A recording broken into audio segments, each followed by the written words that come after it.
আসসালামু আলাইকুম আমার প্রিয় বন্ধুরা, সবাই কেমন আছেন? আজকে আপনাদের জন্য আরেকটা নতুন ভিডিও নিয়ে আসলাম। সকাল সকাল আমার হাজব্যান্ড শোল মাছ নিয়ে এসেছে। এই মাছটা আসলে আমাদের এদিকে তেমন একটা এখন পাওয়া যায় না, বলতে গেলে বিলুপ্তই হয়ে মনে হয় যাচ্ছে আস্তে আস্তে। আমার বরের খুব প্রিয় একটা মাছ, উনি অনেক বছর যাবৎ বলে এই মাছটা খুঁজেও পাচ্ছে না, তাই আজকে পেয়ে সাথে সাথে নিয়ে চলে আসছে।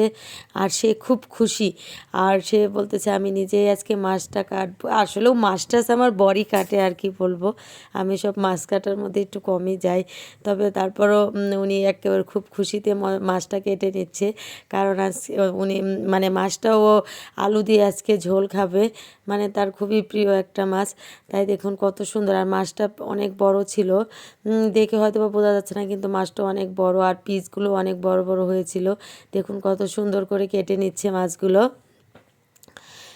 এই মাছটা ঝোল দিয়ে আলু দিয়ে ঝোল করে রান্না করলে খুব মজা লাগে। এই মাছটা ভাজি আর ভুনার চেয়ে আলু দিয়ে ঝোল ঝোল করে রান্না করলে খুবই টেস্টি হয়। এই মাছটা ওই যে অনেকটা আছে টাকি মাছের চেয়ে একটু বড় সাইজের মাছ, যেটাকে বলে, এটাকে শোল মাছ বলা হয়। এই মাছটা আসলেও অনেক খেতে মজা।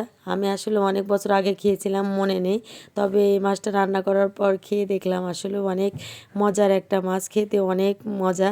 আমার বাচ্চারাও খুব পছন্দ করে খেয়েছি। দেখুন কত বড় বড় পিস হয়েছে। এভাবে এখন মাছগুলো কেটে নেব। এই যে দেখুন দুটো মাছ এনেছে, দুটো এখন কেটে নেওয়া হবে। আসলে মাছ কাটছে, এদিকে শাক এনেছে, শাক বেছে নিতে হবে। তারপরে রোজাও চলে এসেছে, রোজার জিনিসপত্রগুলো আস্তে আস্তে সবটা কৌটায় ভরে নিতে হবে, অনেক কাজ পড়ে আছে। আসলেও মহিলা মানুষ যদি বাহিরে কাজ করে, তারপরে যদি বাসায় এসে সে যতই কাজ করুক না কেন, তার কাজ শেষ হবে না, আর কখনো কারো মন পাওয়া যাবে না। কারণ হলো মহিলা মানুষ বাহিরে কাজের কোনো দাম নেই, ঘরের ভিতর যেটা করবে সেটারও দাম নেই। তাই আর কি, এখন আমার অনেকগুলো কাজ আছে, জমে আছে, সবগুলো আমাকে করতে হবে। এদিকে আমি যে দেখুন, এগুলো হলো বাইতা শাক, আমাদের এলাকায় বলে, আপনাদের ওইদিকে কি বলে আমি জানি না। এই শাকটা ভাজি করে খেতে অনেক মজা, আমার খুব প্রিয় এটা। ভর্তা ভাজি, আমি ছোটোবেলা আগে আমাদের ওখানে ক্ষেত থাকতো, আমাদের সবজি খেতে গিয়ে এই শাকটা খুব মজা করে তুলে আনতাম, আরও কত শাক যে তুলতাম। তাই আমার হাজব্যান্ডকে বলতেছিলাম যে এখন এই শাকগুলো কিনে খেতে হয়, আর যখন আমি বাড়িতে ছিলাম এই শাকগুলো খেতে থেকে তুলে নিয়ে আসতাম, টাটকা শাক এনে ভাজি ভর্তা করে খেতাম, কত না মজা লাগতো। এদিকে আমি এই যে বসে গেছি সব কিছু গোছানোর জন্য, কারণ এই যে এদিকে আলু নিয়ে এসেছে প্রায় 5 কেজি, এটা আমি গুছিয়ে নেব। এটা আমি বড়গুলো আলাদা করে নেব আর ছোটোগুলো আলাদা রাখবো।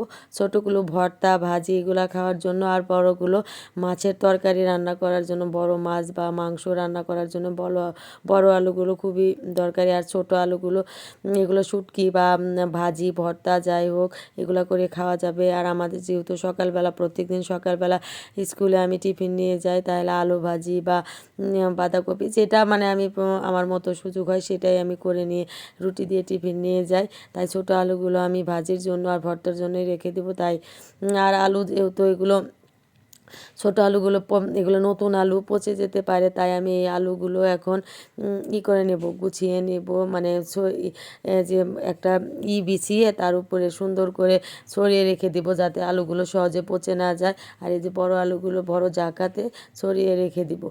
এটা রেখে দেওয়ার পরে এবার এদিকে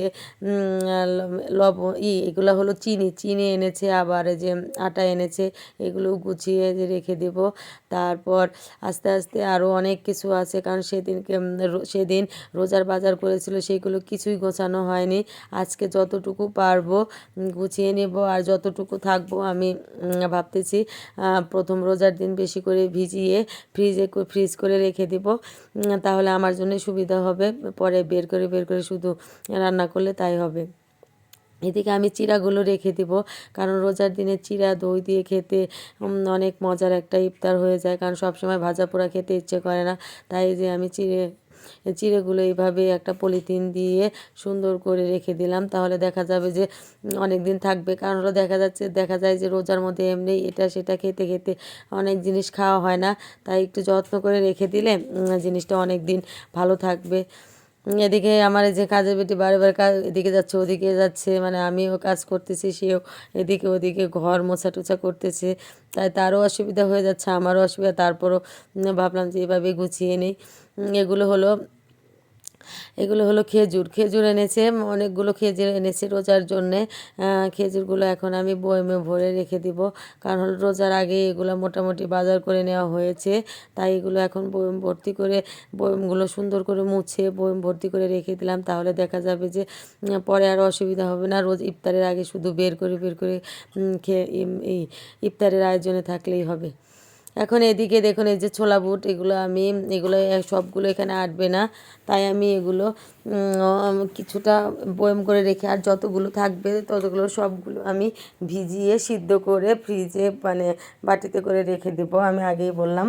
তাহলে দেখা যাবে যে আমার ইফতারের আগে আর ঝামেলা হবে না, বুট সিদ্ধ করা এটা সেটা, কারণ সব কিছু মিলে দেখা যায় ঝামেলা। এদিকে দেখুন আমার এই যে মসুরের ডালটা দোকানদার হয়তো একটা পলিথিনে দিয়েছিল, তাই আমার মসুরের ডালটা ব্যাগের ভিতরে ছিঁড়ে গেছে। তারপরও আমি অনেকটা আটিয়ে, আর অল্পটুক ছিল এইটুকু আমি আগের ডাল আছে ওইটা ভিতরে রেখে দিব, কারণ হলো এত টাকা দামের জিনিস নষ্ট করার কোনো প্রয়োজন নেই। তাই আমি এগুলো আস্তে আস্তে সব কিছু একটু গুছিয়ে নিলাম, নিয়ে এখন আমি এগুলো সব কিছু এক জায়গায় গুছিয়ে টুছিয়ে সব কিছু রেখে দেবো, কারণ হলো এখন যদি না গোছায়, কারণ আজকে বন্ধের দিন, আজকে যদি না গোছাতে পারি পরে দেখা যাবে আর গোছানো হবে না। এর মধ্যে আমাদের স্কুল তো বন্ধ হয়ে গেছে, বাট আমাদের ট্রেনিং শুরু হয়ে গেছে, কারণ নতুন কারিকুলাম কি বলবো, প্রত্যেক বছর এক একটা কারিকুলাম আসতেছে, আর আমাদের উপরে মানে ট্রেনিংয়ের এক একটা চাপ পড়ে যাচ্ছে। রোজার মাস বন্ধ দিয়েছি ঠিক আছে, তারপরও আমাদের এখন ট্রেনিং করতে হবে, আর ট্রেনিং না করলে তো আমরা বাচ্চাদের ভালো করে পড়াতেও পারবো না। সেই জন্য যেটা হবে সেটাই মঙ্গলজনক। এই যে এদিকে আমি পলিথিনগুলো গুছিয়ে রেখে দিলাম, কারণ আমার পলিথিন খুবই প্রয়োজনীয় একটা জিনিস, দেখা যায় যে এটা ছাড়া আমাদের চলেই না, এটা সেটা করতে। এদিকে আমি দেখুন, এটা হলো আমার ওভেনের নিচের তাক, এখানেই আমি এগুলো গুছিয়ে রেখেছি। কি করব, আমার বাসাটা আসলে অতিরিক্ত এখন ছোট হয়ে গেছে, যখন নিয়েছিলাম তখন কিছুই ছিল না, বাট এখন আস্তে আস্তে করতে করতে এত জিনিস হয়েছে যে এখন জিনিসই আটানোর জায়গা পায় না। এটা সব কিছু হলো আল্লাহর রহমত, আলহামদুলিল্লাহ। এদিকে যে মাছগুলো আমি ধুতে নিয়ে এসেছি, আমার বর এসে বলতেছে তুমি অন্য অন্য কাজগুলো করো, আমি মাছগুলো ধুয়ে নিই। দেখুন কত সুন্দর করে মাছগুলো আমাকে ধুয়ে দিয়েছে। এখন আমি সবজি কেটে নেব। সব দেখুন যে আমি আলুগুলো এখানে কি সুন্দর করে গুছিয়ে নিয়েছি, রেখে দিয়েছি, ছড়িয়ে রেখে দিয়েছি। এখান থেকে আমি আলু নিয়ে আজকে রান্না করব, তাই আমি যে এই ঝুড়িতে কয়েকটা আলু নিয়ে আসলাম, আর টমেটো, পেঁয়াজ, কাঁচামরিচ সব কিছুই আমি এখানে নিয়ে নিলাম। নিয়ে এখন এগুলো সব কিছু আমি কেটে নেব। আলুগুলো চুলিয়ে মানে আলুর যেহেতু ঝোল খাবে, তাই এগুলো আমি কেটে নিচ্ছি। কেটে টেটে নিয়ে সব কিছু গুছিয়ে নিচ্ছি, কারণ রান্না করার আগে যদি সব কিছু না গুছিয়ে নেওয়া হয় তাহলে দেখা যায় যে মনে হয় যে অনেকটাই পিছিয়ে যাচ্ছি। আর আমার দেখা যায় যে বন্ধের দিন থাকলে এমনি একটু সকালবেলা উঠতে দেরি হয়, তার মধ্যে বাচ্চাদের দেখা যায় যে বন্ধের দিনে স্পোকেন ইংলিশ বা এটা সেটা একটা না একটা থাকেই, দেখা যায় তাদের পিছেও আমার সময় দিতে হয়, তাদেরকে গুছিয়ে টুছিয়ে পাঠাতে হয়। এই দেখুন আমি আলুগুলো এইভাবে কেটে নিচ্ছি, আলুগুলো এইভাবে কেটে নেব। সবগুলো হয়তো বা দেওয়া লাগবে না, কিছু এখানে বোধহয় 4-5টা আলু বেঁচেই যাবে, কারণ বেশি দিলে দেখা যাবে আবার তরকারি বেঁচে থাকবে, কারণ আমরা মাত্র 4জন মানুষ, তার মধ্যে তো দেখা যায় যে দুই মেয়ে আলু, এক মেয়ে আলু খাবে আর এক মেয়ে আলু তো খাবে না, একটু ঝোল আর এক পিস মাছ দিয়ে বড় মেয়ে খেয়ে উঠবে, আর ছোটোটা আবার আলু খাবে। আবার এরা তো মাছ মানে ভাজি এত পছন্দ করে যে মাছের তরকারি টরকারি তেমন খেতে চায় না, তাই এখন অল্প করে এই যে একটু আলু দিয়ে দিলাম। এদিকে আমি পেঁয়াজ কুচি করে নিচ্ছি, পেঁয়াজগুলো সুন্দর করে কুচি করে নিলাম, আর এই যে টমেটোটাও কেটে নিলাম কুচি কুচি করে, কারণ হলো আমি টমেটো খেতে খুব পছন্দ করি, তরকারির মধ্যে টমেটো দিলে আমার কাছে মনে হয় যে অন্যরকম একটা ফ্লেভার আসে। এই দেখুন এগুলো কেটে টেটে নিলাম। আবার আমার যেহেতু যেহেতু শিবরাত্রি বন্ধ, সেহেতু আমার আজকে টিউশনও আছে, কারণ হলো আমাদের তো আজকে ফ্রাইডে না, টিউশনেও যেতে হবে, তাই রান্না বান্না করে তাড়াতাড়ি করে আবার যেতে হবে। যে আমি ধনিয়া পাতা, টমেটো, পেঁয়াজ কুচি সব কিছু করে নিলাম। দেখা যায় সব কিছু কেটে কুটে নিলে পরে রান্না করতে আর তেমন একটা টাইম লাগে না। আর এদিকে বাচ্চাদেরও ক্ষুধা লেগে গেছে, কারণ সকালবেলা ওরা উঠে চকোস খেয়েছে, এখন এই যে মাছগুলো এইভাবে নিয়ে হালকা করে ভেজে নেব। এই যে মাছের ভিতরে ডিমও ছিল। এখন এই যে কড়াই দিয়ে দিয়েছি চুলায়, এখন মাছগুলো এখানে দিয়ে দেব, দিয়ে হালকা করে ভেজে নিব। আমি আগেও বলছি এখনও বলি, মাছগুলো সবসময় আপনারা হালকা করে ভেজে নেবেন, কারণ মাছগুলো যদি বেশি মানে গাঢ় করে ভেজে নেওয়া হয় তাহলে মাছের কোনো স্বাদ থাকে না। মাছ ভাজি খেতে গাঢ় করে ভেজে নেওয়া যায়, কিন্তু তবে আপনারা যদি তরকারি বা ঝোল রান্না করেন বা ভুনা করেন তাহলে মাছগুলো সবসময় হালকা করে ভেজে নেবেন। আমার মাছগুলো ভাজা হয়ে গেলে আমি তরকারিটা রান্না করে নেব। আবার এদিকে ক্ষুধা লেগে গেছে, খাওয়া দাওয়া করে আবার চলে যেতে হবে। দেখুন এই যে মাছগুলো ভেজে নেওয়া হয়ে গেছে, এদিকে মরিচ দিয়ে দেওয়া হলো প্রথমে, তারপরে পেঁয়াজ কুচি দিয়ে দেওয়া হবে, পেঁয়াজ কুচিগুলো দিয়ে দেওয়া হলো, দিয়ে এখন ভেজে নেওয়া হবে।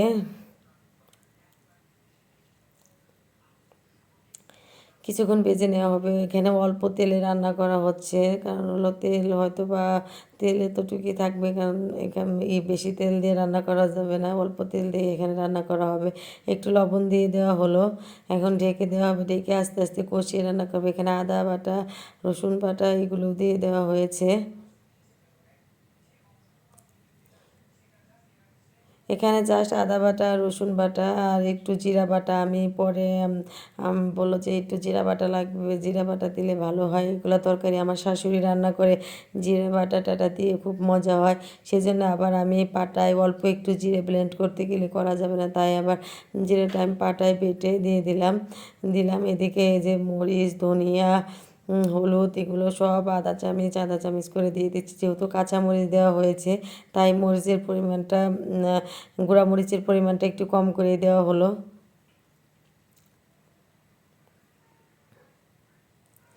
এই যে হলুদের গুঁড়াও দিয়ে দেওয়া হলো। এখন ভালো করে মশলাটা কষিয়ে নেব।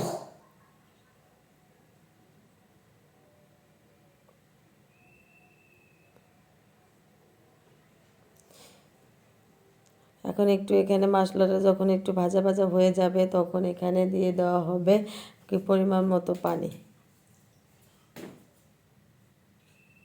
এই যে দেখুন একটু পরিমাণ মতো পানি দিয়ে দেওয়া হয়েছে। এখন আস্তে আস্তে ঢেকে ঢেকে কষিয়ে নেওয়া হবে। এখন আবার ঢেকে দেওয়া হবে। এই যে দেখুন আমি জিরা বাটাটা পরে এনে দিয়ে দিয়েছি, কারণ হলো জিরা বাটাটার কথা পরে বলেছিল, তাই আমি জিরা বাটাটা দিয়ে দিলাম। এখন এই যে আবার ঢেকে কিছুক্ষণ কষিয়ে নেওয়া হবে, যাতে জিরার গন্ধটা যাতে না থাকে। এদিকে যে টমেটোগুলো দিয়ে দেওয়া হলো, টমেটো দিয়ে কিছুক্ষণ কষিয়ে নেওয়া হবে। আর রান্নাটা আসলে পুরোটা হয়তো বা দেখাতে পারবো না, কারণ আমার গোছল আছে, গোছল করে নামাজ পড়ে আবার আমি এতে যাব, তাই দেখুন মশলাটা এইভাবে কষিয়ে নেওয়া হচ্ছে। আবার মশলাটা কষানো শেষ হলে কিছুক্ষণ ঢেকে দেওয়া হবে। এদিকে আর বলবেন না, এদিকে আমার হাজব্যান্ড রান্না করার সময় বলতেছে ও চা খাবে, তাই রান্নাটা অন্য মানে গ্যাসের চুলায় দিয়ে এখানে ইন্ডাকশনে এইভাবে উনি চা বানিয়ে খায়। কী আর বলবো, এই দেখুন মশলাটা আমি, এই যে দেখুন কষানোটা কতটা সুন্দর হয়েছে। এখন আমি চুলায় দিয়ে দিয়েছি। আর তারপরে আর রান্নাটা দেখানোর সময় তারপরে আলুগুলো কষিয়ে নিয়ে আমি এভাবে ঝোল দিয়ে দিয়েছি। ঝোল দিয়ে তারপর এখানে মাছগুলো দিয়ে দেওয়া হয়েছে। আর ঝোলটাও একটু কষা কষা, মানে একটু ঝোল ঝোল রাখা হয়েছে, বেশি মানে একদম কষা কষা না, মানে একটু কষার চেয়ে একটু বেশি ঝোল ছিল। তবে তরকারিটা খেতে এত মজার হয়েছিল, আপনারা এইভাবে বাসায় রান্না করে দেখতে পারেন। তারপর আর আমাদের এত ক্ষুধা লেগেছিল, তারপর লাস্টে যে তরকারিটা যে একটা ভিডিও করব বা কি, এটা করা হয়নি কারণ তাড়াহুড়ার মধ্যে। তবে আমরা খাওয়ার শেষে একটা ছোট্ট একটা মানে ভিডিও করেছি। এই দেখুন কতটা সুন্দর হয়েছে, সত্যি এত মজা হয়েছিল। ওকে বন্ধুরা, ভালো থাকবেন সবাই, আল্লাহ হাফেজ, বাই বাই।